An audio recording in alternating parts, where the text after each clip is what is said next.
You see that the canal also comes through here, so yes, another, you could have two boats, one outside and one in at the same time. How long ago now? 12 months ago? 12, yeah. Yeah, 12 months ago.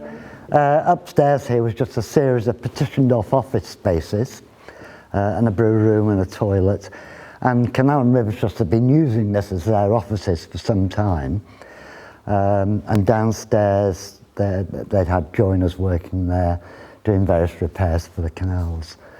All those jobs have gone from here now.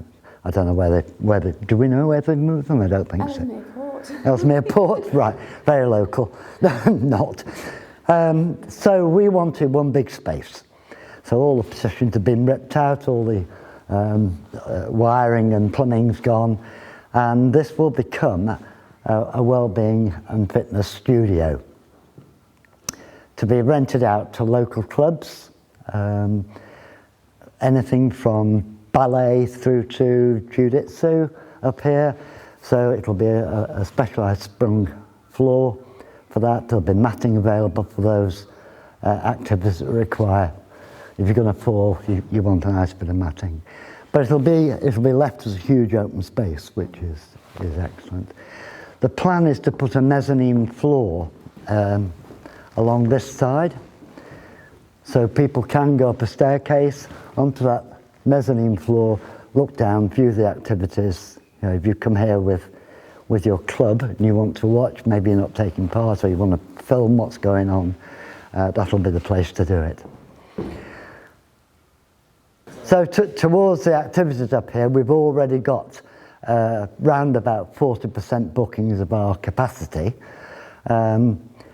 It'll almost certainly it'll become a fairly multi-purpose space really, but primarily for well-being and fitness activities. Quite fantastic. So we're encouraged it's going to be one of our main income generators to maintain the building. And we've got the building, but like every building, you've got to look after it, and it's going to cost money into the future. So we need some sort of commercial activity. We'll have the shop downstairs, the cafe, and we'll have this upstairs for lettings. And that should produce, according to our business plan, sufficient income for us to keep the building in good order. So we don't have many really good heritage features, but these are particularly interesting. And these were hooks for horse tack and saddles. So you pop your saddle over, put your reins and all the other bits of leather work for horses on there. Presumably it would dry out overnight if it had been raining. And we do get a bit of rain in the northwest. Why we've got the cotton industry here, of course. These can't stay where they are at the moment, unfortunately.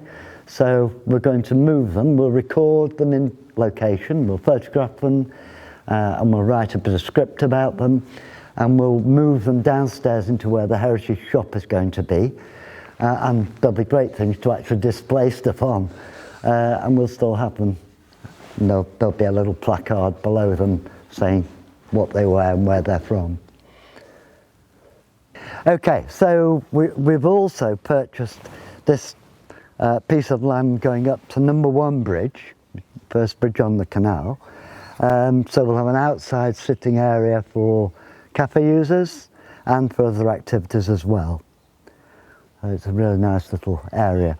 We're going to have to do a little bit of pruning on the trees to make it properly accessible. Down on the left here is a pickling pit, and it's about 20 foot deep. It's a really deep hole.